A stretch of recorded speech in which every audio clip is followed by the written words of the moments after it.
announcement. The government has now banned 118 more Chinese apps, including Pubg.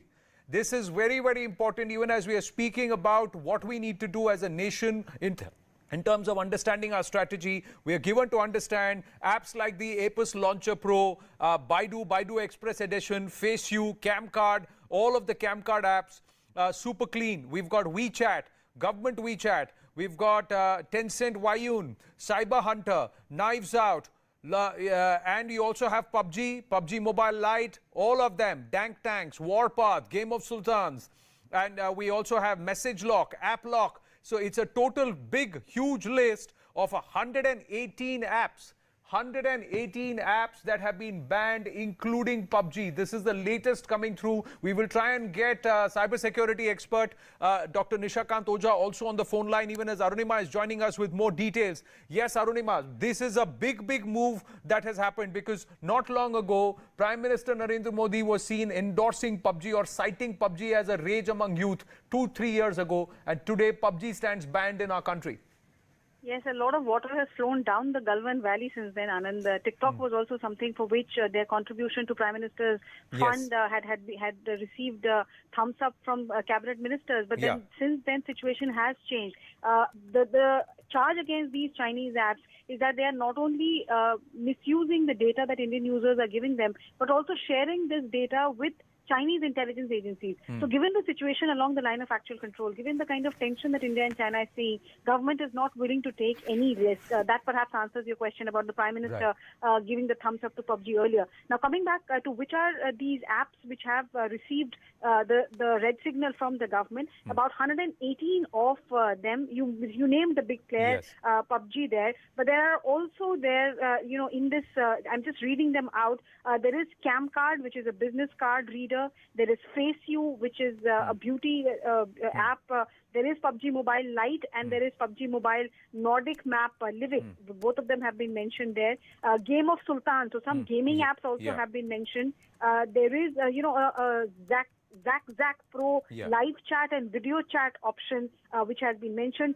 Web browser, again, something which is commonly used by people. Web browser have been mentioned here. And I think there are others, Beauty Camera Plus, for example. So a lot of these Chinese apps, VPN for TikTok, even though TikTok had been banned, there were 2 VPN for TikTok apps which were bypassing the ban. So all of them have now been taken down by Government of India. There is also WeChat. WeChat had come because it was being used for Hawala, for Hawala transactions, and that is also very, very big. And a lot of the cybersecurity experts were afraid that some of these gaming apps were also being used by terror networks to send coded messages when they were chatting via the game. So the interactive game, two people on two sides were playing, and the fact is that these encryptions were not shared, and this data was not being shared with the Indian authorities, and there was a huge security concern that came to the fore, especially when we realized what was happening with WeChat, where only after 2018 there was a limit on the amount of transfers or the money transfer that could happen via WeChat. Many people were caught unawares. Maha Siddiqui is also with us. Maha, big move this, and this is even as you have Mr. Rajnath Singh and Mr. S. Jaishankar en route Moscow.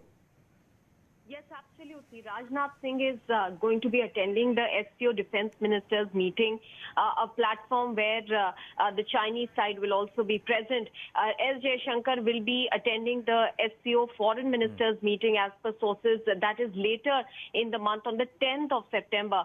And before that, we are seeing several more steps.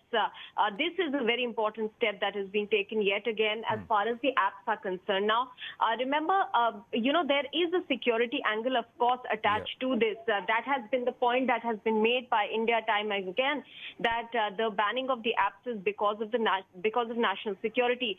America has also been raising concerns with regard to the technology and apps from the Chinese side, primarily because they believe that many of these companies operating in China have an understanding with the Chinese Communist Party to share the data with them. So where is the data of the user going, the end destination, is a very important factor here. But apart from the security angle, this also hits on a very important aspect of their business as well. We did know that, the Global Times, which is virtually works like a mouthpiece of the Chinese government, had put out the losses that were being suffered by TikTok's parent company ByteDance just by the ban that India had imposed.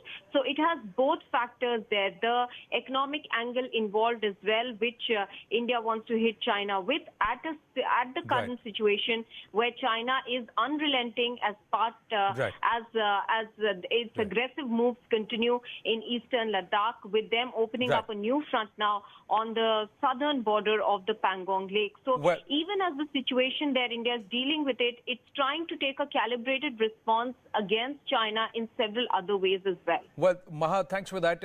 We also have Arunima, who's just put out the statement that the Press Information Bureau Government of India has also put out. As I'll read out some excerpts of that very clearly. We have also Dr. Nishakant Oja, cybersecurity expert, who's who's been regularly advising the government also, with us on the phone line. Dr. Oja, this is a big move, because you had cited the other day that even though TikTok was banned,